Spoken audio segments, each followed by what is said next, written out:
มาต่ออีกรอบจ้าพี่น้องสบายดีเสียงเก่าเด้อมาต่ออีก EP 2จ้าพี่น้องมาต่อที่ทอดหมูให้น้องพรนี่เราก็สิทอดแบบนี้หั่นเป็นชิ้นเล็กๆหั่นเป็นสติปน้อยๆแล้วก็เอาไปซุปแป้งแล้วก็ทอดพี่น้องแซ่บกรอบ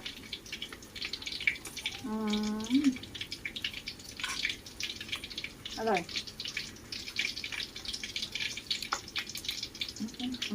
แกะสิกัน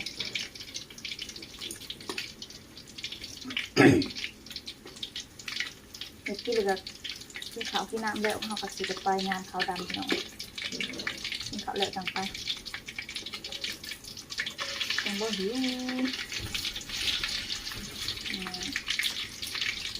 เป็นทอดแบบนี้ทอดหมูตำหมักถั่วแซ่บพี่น้อง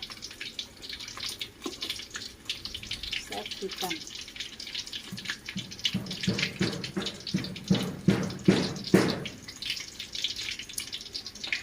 ตำหมักถั่วนัว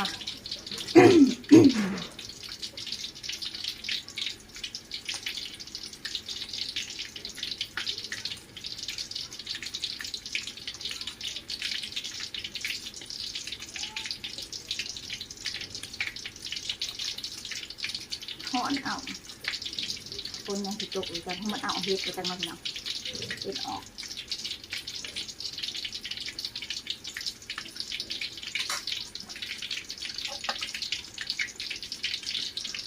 ที่เขาเอามาซุปแป้งแบบนี้ถ้ากระสิบบ่ค่อยมันก็ได้เลยพี่น้องเอากระสิมาทอดกรอบๆมันกระสิออกมันกระสิบเป็นมันก็ได้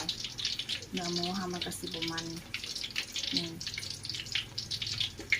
เนื้อหมูเขากระสิบมันก็ได้เลย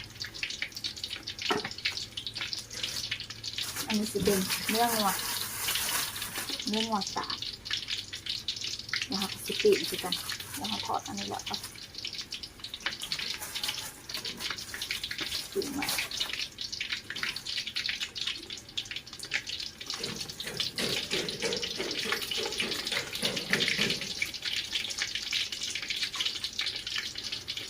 อันเนื้องัวอันเราอันย่างไว้ให้ดูพี่น้อง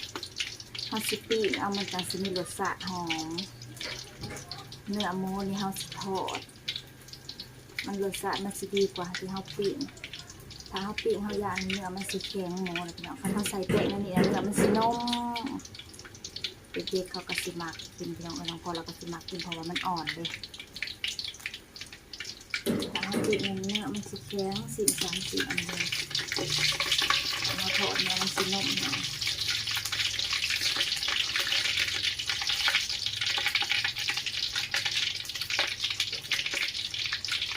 ทอดแล้วก็ยึดตำมะฮุงตำมะถั่วนะพี่น้องแซ่บอร่อยมาก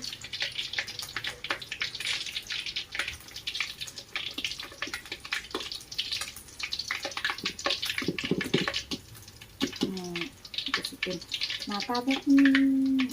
ที่เราซุปแป้งแล้วก็ทอดเป็นแบบเนื้อไก่หวานนะพี่น้องที่ตลาดเมื่อวานนี้ไก่หวานที่เขาอันนั้นแล้วซิปใหม่ร้อยพี่น้องซิปใหม่ตลอดในตลาดที่เขาเสียบแล้วเป็นใหม่เลยน้ำมันทำบดเอาแบบ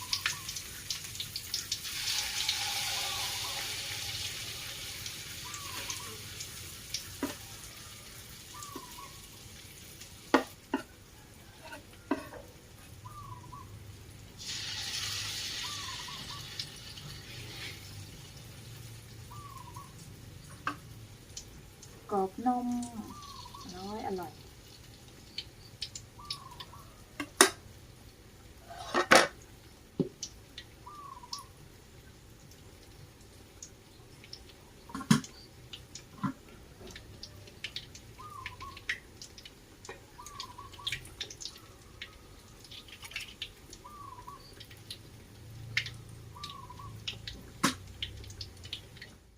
ว้าว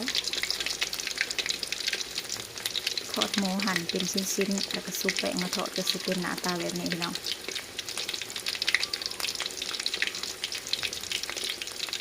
แซ่บๆอ่อนนุ่มกรอบนอกนุ่มในนะจ๊ะกินสบายพี่น้องเหมาะกับเด็กๆมากิน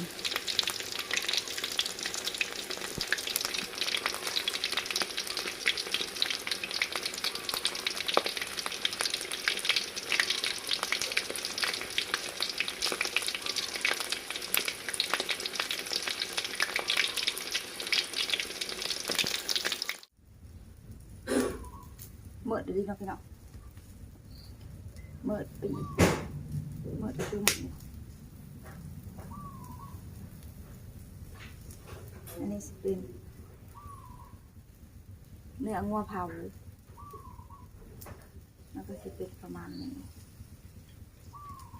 เนื้องัวเผางัวพอดีกินค่ะเด็กเนาะเนื้อพอดีกิน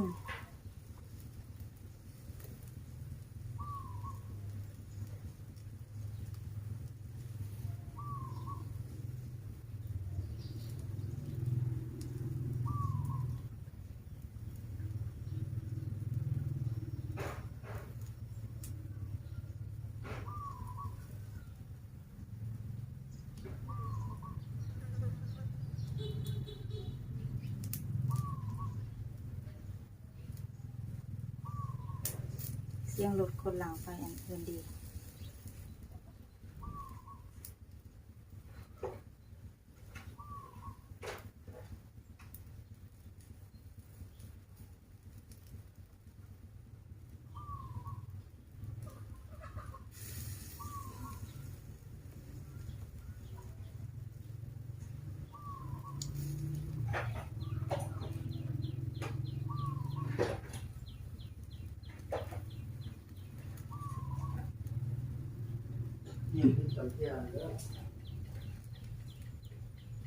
คือเอิดบ่ห้ามมากินข้าวคือเอิดบ่ห้ามมากินข้าวมันมากินข้าวให้มันกินยาน้องพรเป็นผีใส่หน้าแข็งพี่น้องเอ้ยตุ่มบ้ากไงฮะอืม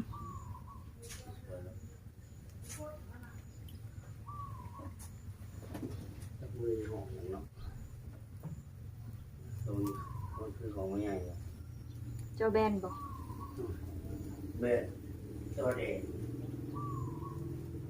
เขาก็บ่เห็นของเขา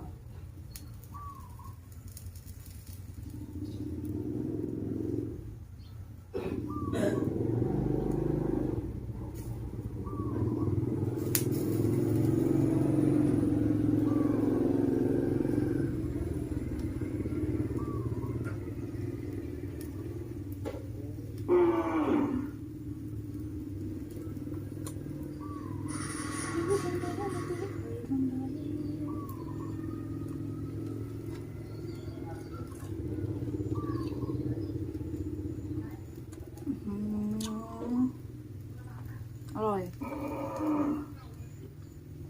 หอมอ่อนนุ่มนัวมาก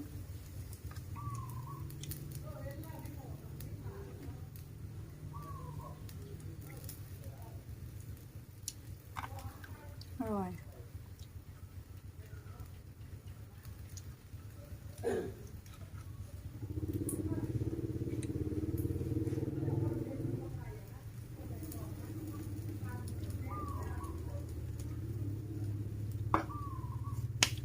แซ่บ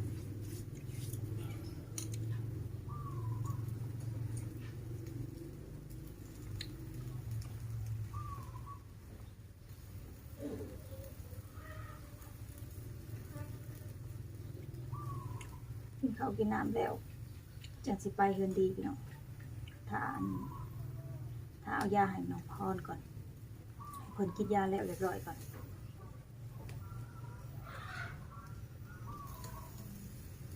สวยจะหน่อยไปเลยพี่น้องมันจังสิไปเดี๋ยวเรียกงานก่อน อ้ายโอเคแล้วจ้ะพี่น้องมาฮอด EP นี้ก็ขอจบไปสักก่อนเด้อถ้าพอกันใหม่อีกคลิปหน้าจ้ะพี่น้องจ้าสำหรับคลิปนี้ก็ฝากกดไลค์กดแชร์กดติดตามช่องน้องไม้ด้วยนะคลิปก็ลงทุกมื้อสุดแต่บ่มีผู้เบิ่งพี่น้องเอ้ยหักลงไปบ่ซีเรียสพี่น้องเอ้ยลงไปพอม่วนพอซื่นพอบ่เงียบบ่เหงาเนาะพี่น้องเนาะพอมีหมู่ปากหมู่เว้านะพี่น้องนี่ล่ะโอเคถ้าพบกันใหม่คลิปหน้าจ้า